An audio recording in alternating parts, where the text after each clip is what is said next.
Sa kabila ng magandang relasyon ng Pilipinas at Estados Unidos, hindi pa rin maiwasan ng bansa na ikabahala ang bagong taripang itinataw ni President Donald Trump.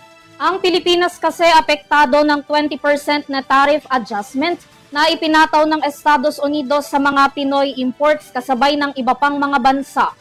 Isa man sa mga pinakamababang tarifang itinataw ng US, balak pa rin makipagnegosasyon ng economic team ng Pilipinas sa naturang bansa para sa posibleng reforma. Narito si Alvin Calaben para sa Balita. Ikinababahala ng gobyerno ng Pilipinas ang karagdagang reciprocal tariff na ipinataw ni US President Donald Trump sa bansa mula sa 17% na ipinataw sa bansa.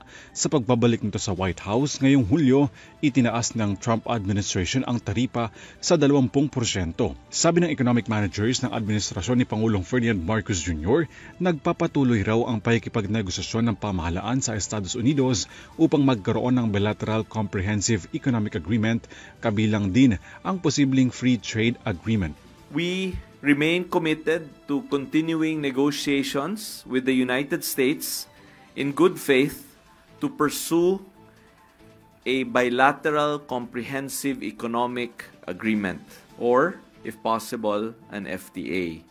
Ayon kay Special Assistant to the President for Investment and Economic Affairs Secretary Frederick Go, katuwang ang Department of Trade and Industry, nakatakda raw silang makipag-usap sa economic team ng Administrasyong Trump upang matalakay ang posibilidad na reforma.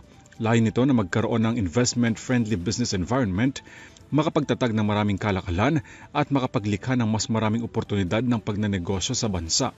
The fact remains, however, that the 20% rate is the second lowest among all reciprocal tariffs that the U.S. has imposed on the region, the lowest being the 10% of Singapore.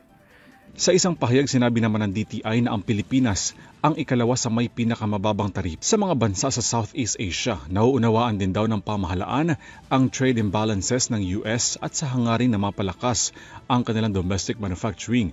Nakatakdang tumungo sa Estados Unidos ang economic team ng Administrasyong Marcos sa susunod na linggo.